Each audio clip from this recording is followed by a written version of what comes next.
زندگی کے بڑے فیصلے ہیں شادی. اب لوگ اکٹھے پڑھتے ہو لڑکے لڑکیاں، اپنی شادی کے فیصلے خود نہ کرو، اپنے ماں باپ کے حوالے کرو. اس میں شرافت بھی ہے، اس میں برکت بھی ہے، اس میں رحمت بھی ہے، اور اس میں والدین کی دعائیں بھی ہیں. کورٹ میرج کو ہوا نہ دو. Boy friend girl friend culture ہمارا نہیں ہے. میرے نبی کے طریقے میں مرد اور عورت کا صرف نکاح سے تعلق ہے، اس کے علاوہ سب جہنم کی آگ ہے. اور والدین سے کہتا ہوں کہ اپنے بچوں سے پوچھ کے رشتے کرو، زبردستی مت کرو. میرا معاشرہ بہت سنگین قسم کے جرم کا شکار ہے. بچوں پہ مسلط کر دیتے ہیں، ایتھے ہی کرنی ہے، جٹائیں چی کرنی ہے، بٹائیں چی کرنی، پتہ نہیں آئے کتوں جٹ بٹ. چلو تم ناراض نہ ہو، راجپوتیں چی کرنی، میں راجپوت ہوں، میں اپنی قوم کو بھی رگڑ دیتا ہوں. راجپوتیں چی کرنی، اگاں کرنی ہی کوئی نہیں.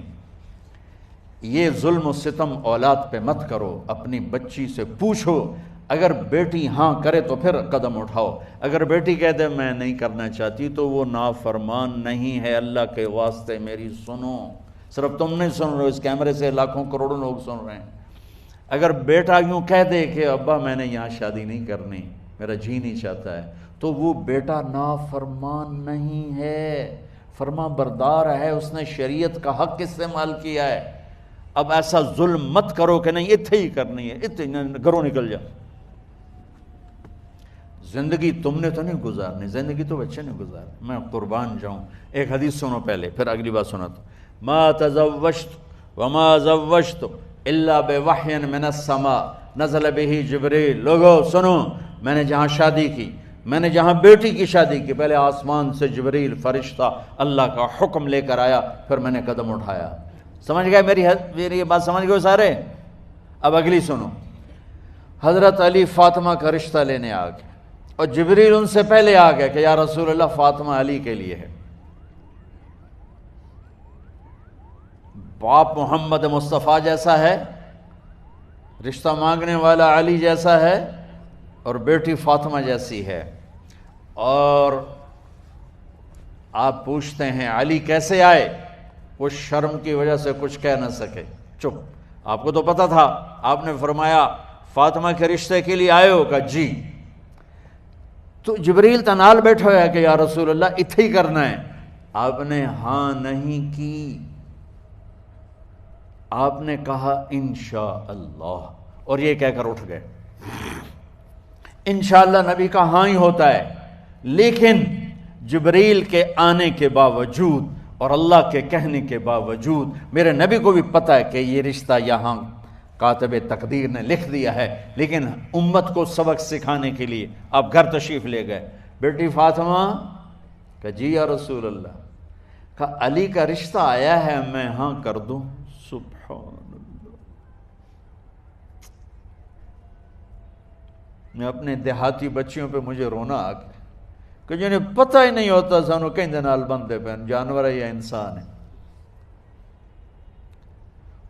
علی جیسا داماد، چلو علی کو چھوڑو، فاطمہ کو چھوڑو، جبریل آیا بیٹھا ہے، جبریل آیا بیٹھا ہے. اس کے بعد فاطمہ سے پوچھنے کی کیا بات ہے؟ جبریل آ کر کہہ رہا یا رسول اللہ، اللہ کہہ رہا ہے فاطمہ علی کے لیے ہے اور علی فاطمہ کے لیے ہے، اور پھر آپ کہتے ہیں بیٹی فاطمہ ہاں کر دو. ہماری تو آج کی بیٹیاں انکار نہیں کرتی، چپ کر کے گاں ماش طرح بن چھڑ دین کلے نال.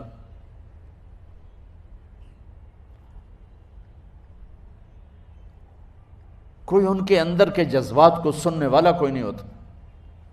اپنی انانیت پر یہ فیصلے کرتے ہیں، اور میرا نبی کہہ رہا بیٹی ہاں کر دو. سبحان اللہ.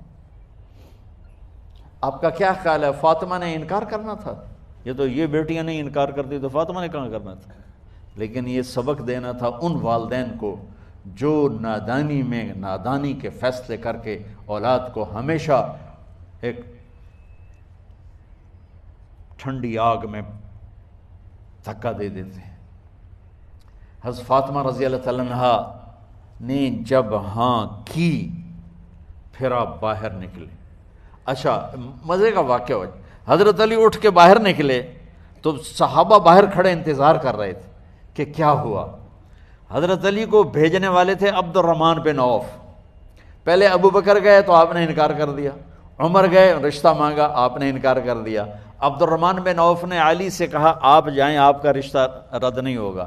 کہنے لگے میرا تو ذاتی گھر بھی کوئی نہیں، مجھے کہاں سے رشتہ ملے گا، میں تو بالکل غریب ہوں۔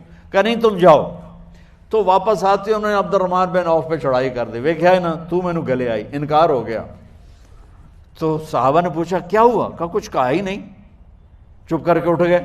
تو عبد الرحمن بن عوف کہنے لگے کچھ بولے صحیح، کہ بس اتنا کہا انشاءاللہ کا تو مبارک ہو، نبی کا انشاءاللہ ہاں ہوتا ہے۔ کہا اچھا تو اتنے میں آپ باہر تشریف لے۔ کہا علی، کہا جی، کہا لو بلاؤ، لوگوں کو بلاؤ۔ ساری مسجد بھر گئی، آپ کی ساری مسجد فل ہو گئی۔ آپ ممبر پہ کھڑے ہوئے علی کو سامنے بٹھایا، کہا لوگو یہ جبریل میرے پاس اللہ کا پیغام لائے ہیں کہ میں فاطمہ بنت محمد کا نکاح علی بن ابی طالب کے ساتھ کر دوں۔ پھر آپ نے خطبہ پڑھا اور کہا کہ علی، ہائے ہائے ہائے، میں نے فاطمہ بنت محمد کو 400 درہم مہر کے عوض تیرے نکاح میں دیا، تو نے قبول کیا؟ حضرت علی نے زور سے نعرہ لگایا میں نے قبول کیا، اور سجدے میں چلے گئے، اللہ کا شکر کا سجدہ ادا کیا۔ پھر میرے نبی نے وہیں سارے مجمع کو شہد کا شربت پلایا اور تازہ کھجوریں کھلائیں۔ اور پھر جب رخصتی ہوئی تو آپ نے حضرت علی سے فرمایا کہ آپ آ کے لے جاؤ۔ پھر آپ نے حضرت ام سلمہ، حضرت حفصہ اور